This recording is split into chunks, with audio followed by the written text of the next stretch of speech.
अऊज़ु बिल्लाहि मिनश शैतानिर रजीम। बिस्मिल्लाहिर रहमानिर रहीम।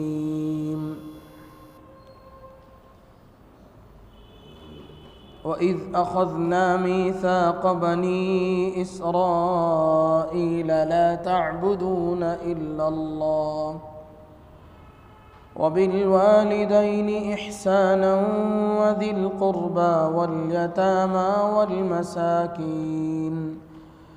वल्मसाकीन वक़ूलू लिन्नासि हुस्ना वअक़ीमुस्सलाता वआतुज़्ज़काता सुम्मा तवल्लैतुम इल्ला क़लीलन मिनकुम वअन्तुम मुअरिज़ून। सदक़ल्लाहुल अज़ीम। बुज़ुर्गान मुहतरम और मेरे अज़ीज़ नौजवान साथियों, जैसा कि बहुत पहले ये बात हमारे सामने आ चुकी है कि गुज़िश्ता कई आयतों से और आइंदा भी बहुत दूर तक अल्लाह तबारक व तआला बनी इसराइल पर अल्लाह तबारक व तआला ने जो इनामात फरमाए हैं उनका तज़किरा जारी है। तो अल्लाह तबारक व तआला ने बनी इसराइल से एक आहद लिया था, एक मुआहदा लिया था उन लोगों से, एक वादा गोया के लिया गया था उन लोगों से कि अल्लाह के अलावा किसी की इबादत न करना, वालिदैन के साथ हुस्न सलूक करना, रिश्तेदारों, यतीमों और मिस्कीनों का ख्याल रखना और लोगों से बात करते हुए बात में नरमी इख्तियार करना, नमाज को कायम करना, ज़कात अदा करना। अल्लाह तबारक व तआला ने इन जैसे कुछ वादे बनी इसराइल से लिए थे। जब लोग इन वादों पर पूरे उतरेंगे, ये वादे पूरे करेंगे और उन पर अमल करेंगे तो उनका बदला इसके बदले में उनको जन्नत मिलेगी और जन्नत तक पहुंचाने वाली चीज़ें ये वादे हैं। तो गोया नेमत तक पहुंचाने वाली चीज़ें भी गोया के नेमत हो गई। तो इस आयत में उन्हीं जन्नत एक बड़ी नेमत है अल्लाह की, उन नेमतों तक पहुंचाने वाली नेमतों का गोया के तज़किरा हो रहा है। तो आयत का तर्जमा देख लीजिए। फरमाते हैं वइज़ अख़ज़ना मीसाक़ बनी इसराइल, और जब हमने लिया करार बनी इसराइल से, ला तअबुदून इल्लल्लाह, के इबादत न करना मगर अल्लाह की, वबिल वालिदैनि इहसाना, और वालिदैन के साथ नेक सलूक करना, वज़िल क़ुर्बा, और रिश्तेदारों के साथ, वल यतामा, और यतीमों के साथ, वल मसाकीन, और मुहताजों के साथ, वक़ूलू लिन्नासि हुस्ना, और कहो सब लोगों से नेक बात, व अक़ीमुस्सलाता व आतुज़्ज़काह, नमाज को कायम रखियो और ज़कात देते रहियो। सुम्मा तवल्लैतुम इल्ला क़लीलन मिनकुम व अंतुम मुअरिज़ून, फिर तुम फिर गए मगर थोड़े तुम में से और तुम हो ही फिरने वाले। इसमें अल्लाह तबारक व तआला ने अल्लाह के अलावा किसी की इबादत न करना, ये कहने के फ़ौरन बाद अल्लाह तबारक व तआला ने वालिदैन के साथ अच्छा सलूक करने, वालिदैन के साथ इहसान करने की बात फरमा रहे हैं। अल्लाह तबारक व तआला हमारे वजूद के हकीकी मुसब्बिब हैं। अल्लाह ने हमें पैदा किया है, अल्लाह हमारे खालिक भी हैं, मालिक भी हैं, लेकिन हमारे वजूद का ज़ाहिरी सबब हमारे वालिदैन हैं। इसलिए अल्लाह तबारक व तआला ने अपने हक़ के बाद, अल्लाह के हक़ के बाद सबसे पहला, बंदों के हक़ में सबसे पहला जिसका तज़किरा किया है वो वालिदैन के हुकूक़ का तज़किरा फरमाया है। दूसरी बात, इस आयत में जितनी चीज़ें ज़िक्र की गई हैं उससे एक बात ये भी मालूम होती है कि जिस तरह हमारी शरीयत में, शरीयत मुहम्मदिया में जिन चीज़ों की ताकीद की गई है, पिछले अम्बिया की उम्मतों में भी उन चीज़ों की ताकीद की गई थी।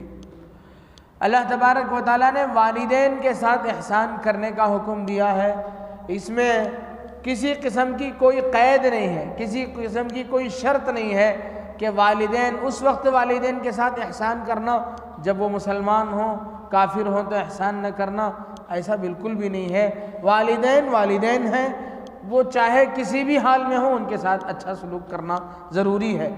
बाज़ जगह अल्लाह तबारक व तआला ने इसमें और वजाहत के साथ कुरान करीम में तकरीबन 4 मकामात में अल्लाह ताला ने अपनी इबादत के बाद फ़ौरन वालिदैन के एहसान का तज़किरा, वालिदैन के साथ एहसान और उनके साथ अच्छा सलूक करने की ताकीद फरमाई है।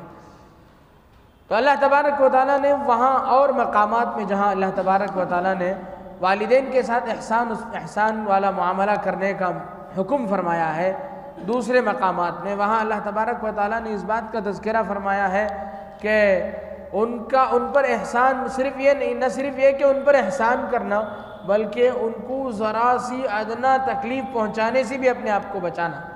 कुरान करीम में अल्फाज मौजूद हैं, वला तकुल लहुमा उफ़, उनको उफ़ तक न कहना, यानी उनको उनके साथ ज़रा भी नागवारी का इजहार तक उनके साथ इतना अच्छा सलूक करना कि उनके किसी बात पर नागवारी का इजहार तक न करना, यह अल्लाह तबारक व तआला ने फरमाया। और इसी तरह उसमें सबब भी ये बतलाया, आगे चल करके एक आयत में फरमाया, रब्बिरहमहुमा कमा रब्बयानी सगीरा, अल्लाह उन पर रहम कीजिए जैसा कि उन्होंने हमारे सिग़्र सिनी में, हमारी बचपने में हमारे ऊपर रहम किया था। यानी वालिदैन के साथ जो हुस्न सलूक की ताकीद है, उसका एक सबब तो ये है कि उन्होंने तुम्हारे लिए तकलीफ़ें झेली हैं जब वो तुम इब्तिदाई मरहले में थे, और उसके बाद भी उन लोगों ने तुम्हारे पालने पोसने में उनका बड़ा ताउन रहा है। इसलिए अल्लाह ताला उसका सबब भी बाज़ आयतों में, दूसरी जगह में अल्लाह ने इसका ज़िक्र फरमाया है। तो खुलासा ये है कि अल्लाह तबारक व तआला वालिदैन के साथ एहसान का हुक्म फरमा रहे हैं, लेकिन किसी किस्म की कोई क़ैद नहीं है, चाहे मुसलमान हो चाहे गैर मुस्लिम हो, उनके साथ हमें अच्छा मामला करना ही चाहिए। और उनके साथ अच्छा मामला करना, उनके साथ अच्छाई में ये बात भी दाखिल है कि अगर वो किसी तरीक़े से गलत रास्ते में हो, किसी का बाप मुसलमान ही नहीं है तो उस पर इस्लाम को पेश करते रहना।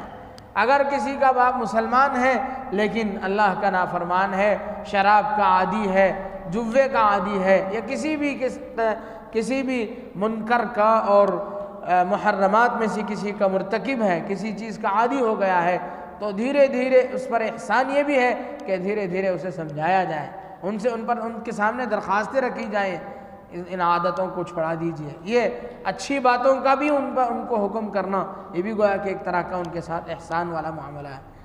और आगे फरमाया वज़िल क़ुरबा, वालिदैन जितने रिश्तेदारों के साथ अच्छा सलूक करना, जितने रिश्तेदार हैं सब वालिदैन के बाद ही इनका नंबर है। इसलिए अल्लाह तबारक व तआला ने वालिदैन के तज़किरे के बाद रिश्तेदारों का तज़किरा फरमाया है। और रिश्तेदारों के साथ अच्छा सलूक करना ये शरीयत का एक बहुत बड़ा हुक्म है, बहुत बड़ी चीज़ है। हदीस पाक में अल्लाह के नबी सल्लल्लाहु अलैहि वसल्लम ने फरमाया कि कल क़ियामत के दिन रिश्तेदारी को अल्लाह तबारक व तआला एक शक्ल अता फरमाएंगे, अल्लाह तबारक व तआला उसे एक शक्ल अता फरमाएंगे। वो अर्श के साथ लटकी होगी रिश्तेदारी, और अल्लाह से वो फरियाद करेगी, अल्लाह मन वसलनी वसलहुल्लाह, जिसने मुझे आपस में जोड़ा, रिश्तेदारियों में जोड़ जिसने पैदा की, अल्लाह तो अपनी रहमत से उसे जोड़ ले। और जो फरमाए और कहेगी अल्लाह से मन क़तअनी क़तअहुल्लाह, जिसने मुझे काटा रिश्तेदारियों में, जिसने दरारें पैदा की, जिसने ऐसे काम किए जिसकी वजह से रिश्तों में फूट पड़ा, तो अल्लाह कल क़ियामत के दिन रिश्तेदारी अल्लाह के अर्श के साए में खड़े होकर के अर्श से लटक करके कहेगी कि इसने मुझ में तफरीक़ें डाली हैं, इसलिए आप भी अपनी रहमत से इसे दूर रखिएगा। इसलिए हमें छोटे छोटे बहानों से छोटी छोटी जो नफ़रतें आपस में हो जाती हैं, उसे ख़त्म करने की ज़रूरत है। हम आपस में ये आगे बढ़ कर के एक दूसरे से मिलने की कोशिश करें। अल्लाह के नबी सल्लल्लाहु अलैहि वसल्लम की हदीस है, फरमाया नबी अलैहिस्सलातु वस्सलाम ने, सिल मन क़तअक, जो तुझसे कट करके जाए तो उससे जुड़, वअफ़ु अम्मन ज़लमक, और जो तुझ पर जुल्म करे तो उसे माफ़ कर दे। फरमाया व अहसिन इला मन असा इलैक, इससे आगे बढ़ कर के जो तेरा बुरा चाहे तो उसके साथ अच्छाई का मामला कर। और एक हदीस में आप अलैहिस्सलातु वस्सलाम ने फरमाया, जो बंदा ये जानते हुए कि मैं हक़ पर हूँ, मेरे भाई से, मेरे फ़लाँ रिश्तेदार से गलती हुई है, हक़ पर होते हुए जो छोड़ करके देता है, अल्लाह तबारक व तआला उसे जन्नत में दरमियाने हिस्से में अल्लाह ताला उसे एक महल तामीर फरमाएंगे। तो ये बड़े बड़े इनामात, और रिश्तेदारी को, रिश्तेदारों के साथ बुरा सलूक करने में बहुत बड़ी बड़ी सज़ाएँ हदीस की ज़ख़ीरे में मौजूद हैं। इसलिए हमें बहुत ज़रूरी है कि हम इसका बहुत लिहाज करें। आगे फरमाया वल यतामा, यतामा यतीम की जमा है, जैसे नदामा नदीम की जमा है, इस तरह यतीम कहते हैं ऐसे ऐसे ऐसे बच्चे को जो अभी बालिग ना हुआ हो और उसके बाप का सहारा उसके सर से उड़ गया हो, उसका बाप इंतकाल कर गया हो। जिसका जो नाबालिग बच्चा है जिसकी माँ इंतकाल हो जाए वो यतीम नहीं है। बाप का सहारा उठ जाना ही यतीमी कहलाएगा। जानवरों में इंसान के अलावा दूसरे जानवरों में अलग है कि जानवरों में बेसहारा जानवर उसे कहेंगे जिसकी माँ ना हो, बाप का तो कोई पता ही नहीं होता। इंसानों में बाप असल है तो यतीम उसे कहेंगे। यतीमों के साथ भी हुस्न सलूक करना, जैसा कि इससे पहले भी ये बात गुजर चुकी है कि दिल, यतीमों के सर पर हाथ फेरना दिलों क़ुलूब को नरम करता है। तो यतीमों के साथ भी हुस्न सलूक करने की ज़रूरत है। इस बात की इस आयत में उसकी ताकीद फरमाई गई है। और आगे फरमाया वल मसाकीन, मुहताजों और मिस्कीनों के साथ भी अच्छा सलूक करना चाहिए। मिस्कीन कहते हैं, मिस्कीन फ़कीर से भी नीचे दर्जे का आदमी। एक है गनी मालदार, एक है फ़कीर यानी ऐसा आदमी जिसके अंदर खुशहाली नहीं है, बस वो तंगदस्त मुहताज नहीं है, ऐसा आदमी को फ़कीर कहेंगे। और एक आदमी है मिस्कीन जो उससे भी नीचे है, उसे वो जो जिसे आप भिखारी कह सकते हैं, जो ऐसा मुहताज है जिसे किसी चीज़ की बाकायदा ज़रूरत है, वो अपनी ज़रूरियात पूरी नहीं कर सकता है, तो ऐसे आदमी को कहते हैं मिस्कीन, उसकी जमा है मसाकीन। कुरान करीम में उनके साथ भी अच्छा मामला करने के लिए कहा गया है। बाज़ आयतों में आगे चल कर के आप देखेंगे सूरह वद्दुहा में फरमाया गया व अम्मस्साइल फला तन्हर, जो आदमी, जो भिखारी जो आकर के दरवाजे पे खड़े होकर या कहीं चौराहे पर किसी आम जगहों में खड़े होकर के आपसे मांगते हैं, बाज़ मरतबा ये भिखारी लिपट करके मांगते हैं, दिए बगैर जाते नहीं हैं, लेकिन कुरान कहता है व अम्मस्साइल फला तन्हर, साइल को, भीख मांगने वाले भिखारी को झिड़कना नहीं चाहिए। ये कुरान का हुक्म है। आप ना दें, आप उससे रूगर्दानी कर लें, आप उसे छोड़ दें उसके हाल में। बाज़ लोग ये सोचते हैं कि इनके पास होता है फिर भी मांगते हैं, वो जाने, उनका अल्लाह जाने। आपको देना है दे दीजिए, लेकिन जो लोग मांगते हैं उनसे बेहतर जो लोग, ऐसे लोग हैं जो मुहताज होने के बावजूद मांगते नहीं हैं किसी से, ऐसों को तलाश करके देना अफजल है।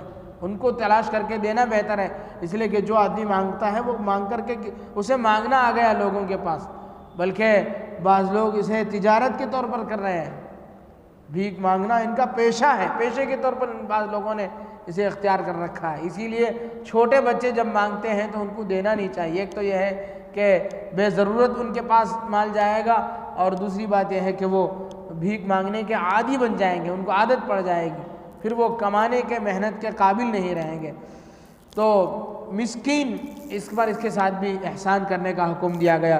और आगे फरमाया वक़ूलू लिन्नासि हुस्ना, लोगों के साथ अच्छी बात कहिए। अच्छी बात कहना यानी नेक बातों का हुक्म करना, ये भी इसमें दाखिल है।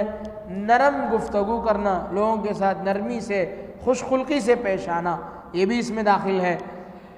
जो लोग दीन की मेहनत करते हैं, अल्लाह के बंदों को अल्लाह की तरफ बुलाने का काम करते हैं, उनके लिए ख़ास तौर से बात यह है कि वो लोगों के साथ नरमी के साथ पेश आएँ। अल्लाह तबारक व तआला ने जब हज़रत मूसा अलैहिस्सलातु वस्सलाम को फ़िरऔन के पास भेजा तो फरमाया क़ूला लहू क़ौलन लय्यिना, फरमाया हज़रत मूसा और हज़रत हारून को कि दोनों जाओ और उससे नरम गुफ्तगू करना। दुनिया में जिसे भी आप सही रास्ते की तरफ बुलाएंगे वो फ़िरऔन से तो गया गुज़रा नहीं होगा और आप हज़रत मूसा से बेहतर तो नहीं हो सकते हैं। इसलिए चाहे कितना ही गया गुज़रा आदमी हो उससे उसे अल्लाह के रास्ते में अल्लाह के दीन की तरफ बुलाना हो तो नरमी के साथ आप उसे बुलाएं। तो ये फरमाया गया वक़ूलू लिन्नासि हुस्ना, और आगे फरमाया व अक़ीमुस्सलाह व आतुज़्ज़का, नमाज को कायम रखना और ज़कात को अदा करना। सुम्मा तवल्लैतुम इल्ला क़लीलन मिनकुम व अंतुम मुअरिदून, आगे फरमाते हैं लेकिन बहुत कम लोग ये काम करते हैं, अक्सर लोग इससे रूगर्दानी ही करते हैं।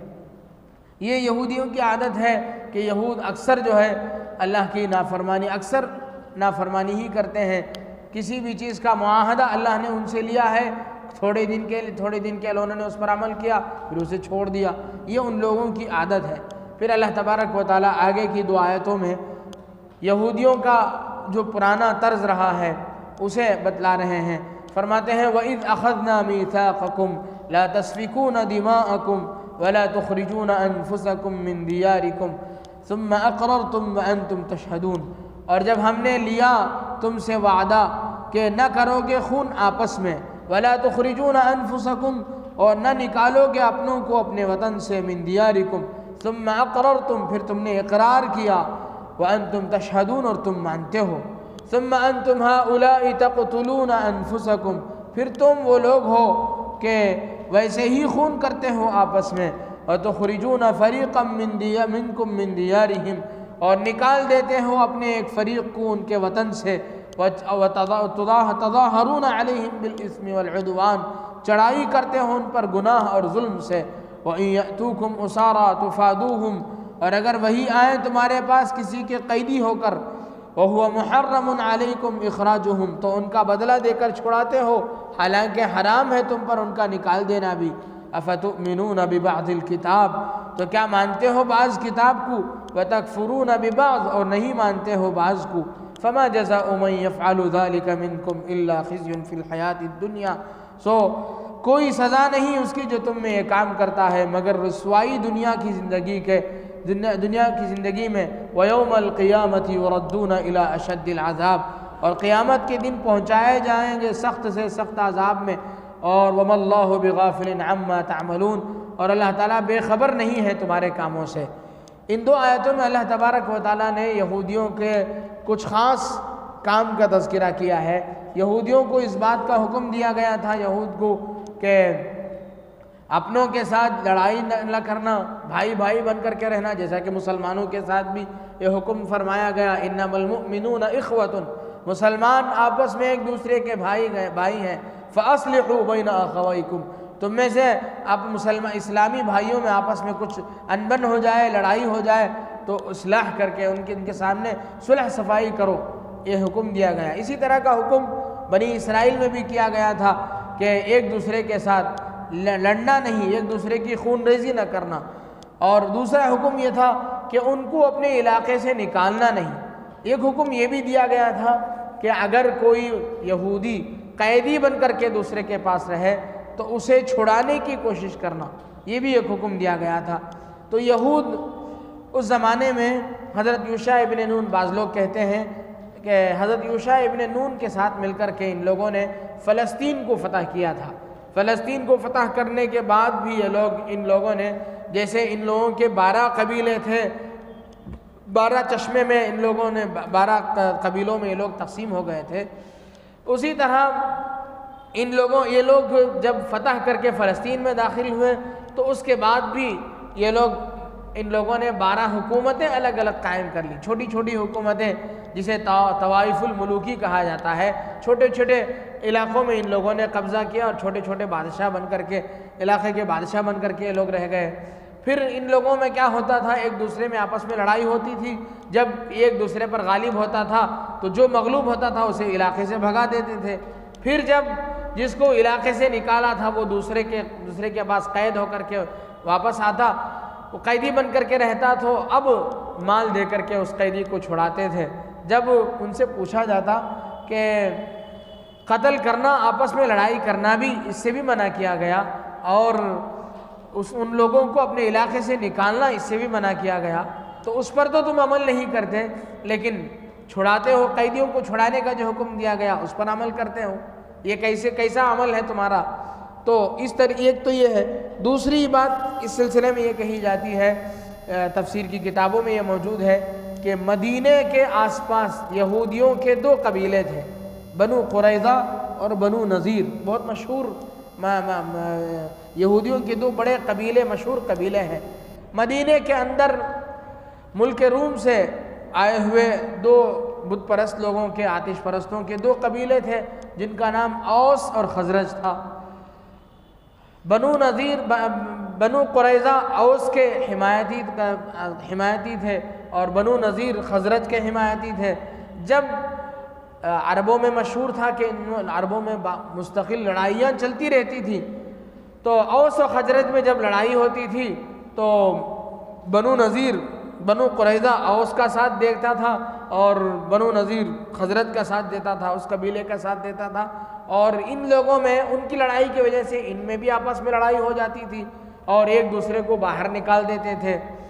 फिर जब कोई यहूदी कैदी होकर के आता था तो उसे छुड़ाने की कोशिश करते थे। तो मुसलमानों ने उनसे पूछा कि तुम खुद ही लड़ते हो, खुद ही उनको निकालते हो, जब वो कैद होकर के आते हैं तो फिर उनको छुड़ाने की कोशिश करते हो। तो यहूदी ये कहते थे कि हम हज़रत मूसा अलैहिस्सलाम पर जो तौरात उतरी है उस पर अमल करने वाले हैं। तो लोग ये पूछते, तो अल्लाह तबारक व तआला ये पूछते हैं, अफ़तुमिनून बिबअज़िल किताब व तकफ़ुरून बिबअज़, क्या तुम लोग तौरात के बाज़ हिस्से पर अमल करते हो और बाज़ को छोड़ देते हो। तौरात में ये बात, इस बात का भी तो हुक्म दिया गया है कि आपस में खून रेजी ना करो और अपनों को इलाके से ना निकालो, इसका भी तो हुक्म दिया गया तौरात में। सिर्फ कैदियों को छुड़ाने का हुक्म तो नहीं है। अब इधर हम अपने अंदर, अपने मुआशरे में देखें कि हम में से हम मुसलमानों के अंदर भी इस तरह की बुराइयां पाई जाती हैं। हम इस्लामी मुआशरे में गौर करके देखें कि मुसलमान किसी काम पर बहुत पाबंद होता है और कोई ऐसी गलती करता है जिससे बचने का शरीयत में हुक्म है। मिसाल समझें, कोई आदमी कोशिश करके उम्रे में जाता है, कोई हाजी साहब हैं उम्रे में पहुँचे हैं, वहाँ जा कर के उम्रा कर रहे हैं, रमज़ान में उम्रा कर रहे हैं, बहुत कुछ एक गोया के एक सवाब का काम कर रहे हैं, लेकिन वहाँ तक पहुँचने में इन्होंने जिस तरीके से दौलत इकट्ठी की है उसका कोई लिहाज नहीं होता है कि किसे धोखा दिया जा रहा है, किसे रिश्वत दी जा रही है। बल्कि उम्रा करते हुए वहाँ पहुँचकर भी हरम में सबसे पहली जो सफ़ है उसे बुक करते हैं, लेकिन बुक करते हुए वहाँ जो महकमा पुलिस का होता है उसे रिश्वत देते हैं।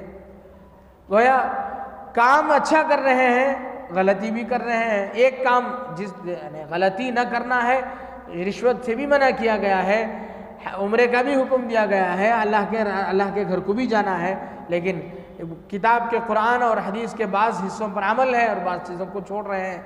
हमें एहसास ही नहीं होता इसका। और हरम में जा पहुँच करके तवाफ़ कर रहा है, तवाफ़ करना इबादत है, सेल्फी ले रहा है, तस्वीर कशी हो रही है। अल्लाह के नबी सल्लल्लाहु अलैहि वसल्लम के दरबार में पहुँचे हैं, ज़ियारत कर रहे हैं, लेकिन वहाँ तस्वीर कशी है। तस्वीर अल्लाह के नबी सल्लल्लाहु अलैहि वसल्लम ने हदीस में बाकायदा हराम करार दिया है तस्वीर कशी को, लेकिन वो कर रहे हैं। तो ये यहूदियों की तरह गोया हमारे अंदर भी ये सब चीज़ें हैं कि हम कुरान और हदीस के कुछ हिस्सों पर अमल करते हैं, कुछ हिस्से को छोड़ देते हैं। एक लतीफ़ा अभी करीब में मैंने पढ़ा था कहीं कि एक जो लोग दूध बेचते हैं खुला कैन में लगा करके, उस तरह का एक दूध बेचने वाला दूध फरोश कहीं दूध बेचने के लिए गया और नलके से पानी लिया, पानी भरा, एक गिलास में किसी प्याले में पानी भरा और भर करके दूध का जो डब्बा है उसमें पानी मिलाने लगा। थोड़ा सा पानी जब बच गया तो उसे बैठ करके बिस्मिल्लाह बोल करके पीने लगा। देखने वाले ने पूछा कि ये क्या है, तुम बहुत ही एहतराम के साथ बैठ करके बिस्मिल्लाह पढ़ करके पानी पी रहे हो। तो उसने कहा कि बैठकर बिस्मिल्लाह पढ़कर पानी पीना सुन्नत है, और जो पानी मिलाया आपने उसका क्या हुआ। ये है कि हम लोग मुआशरे में ऐसे काम ऐसे गलतियां करते हैं, उससे बचने का भी शरीयत में हुक्म दिया गया है, लेकिन उस तरफ हमारा जहन ही नहीं जाता। तो ये इसी तरीके की बात हो गई, जहाँ भी ऐसा अमल होगा वहाँ ये चीज़ फिट होगी। अफतुमिनून बिबादिल किताब व तकफुरून बिबाद, क्या ये अल्लाह की किताब के बाज़ हिस्से पर अमल करते हो और बाज़ को छोड़ देते हो? आगे अल्लाह तबारक व तआला ने उसकी सज़ा बयान फरमाई। असल उस चीज़ को हमें गौर करने की ज़रूरत है। पूछते हैं अल्लाह तबारक व तआला, फरमाते हैं फमा जज़ाउ मन यफ़अलु ज़ालिका मिनकुम, जो आदमी ये काम करेगा, यानी कुरान के बाज़ अहकामात पर अमल करेगा और बाज़ को छोड़ेगा, फरमाते हैं इल्ला खिज़्युन फ़िल हयातिद दुनिया, दुनियावी ज़िंदगी में उसे रुसवाई मिलेगी, वो जलील होगा दुनियावी ज़िंदगी में, और आखिरत में अल्लाह तबारक व तआला फरमाते हैं युरद्दूना इला अशद्दिल अज़ाब, उसे सख्त किस्म का अज़ाब देंगे। दुनिया में रुसवाई होगी, जलील होगा, और आखिरत में तो अल्लाह तबारक व तआला ही माफ़ करना, अल्लाह ही माफ़ फरमाए कि अल्लाह तबारक व तआला वादा फरमा रहे हैं कि सख्त किस्म का अज़ाब देंगे। और फरमा रहे हैं अल्लाह तबारक व तआला वमल्लाहु बिगाफिलिन अम्मा तअमलून, अल्लाह ताला को तुम अपनी टोपी से, अपनी दाढ़ी से, अपने आबा से, क़ुबा से, अपने सफ़ेद कपड़ों से अल्लाह को धोखा नहीं दे सकते हैं। अल्लाह तुम्हारे अमाल से गाफिल नहीं है, अल्लाह सब कुछ जानते हैं तुमने कितना धोखा दिया है और कैसे हरम का चक्कर लगा रहे हो। लोगों को चक्कर दे करके, हरम को चक्कर लगाने से लोगों को दिए हुए चक्कर कभी माफ़ नहीं होंगे। इसलिए बुज़ुर्गान मोहतरम, ये जो अल्लाह तबारक व तआला ने आखिर में जो फरमाया है कि अल्लाह की किताब के बाज़ हिस्सों पर अमल करना और बाज़ को छोड़ देना और उसे शरीयत का हिस्सा ही नहीं समझना, ये बहुत बड़ी गलती है। उसकी सज़ा ये होगी कि दुनियावी रुसवाई होगी और आखिरत में सख्त अज़ाब होगा। अल्लाह तबारक व तआला हम सबको मुकम्मल शरीयत पर अमल पैरा होने की तौफ़ीक़ नसीब फरमाए और उसके नतीजे में अल्लाह ताला हमें दुनिया में भी सुरखरुई अता फरमाए और आखिरत के अज़ाब से भी हमारी हिफाजत फरमाए। आमीन व आखिर दावाना अनिल हम्दुलिल्लाहि रब्बिल आलमीन।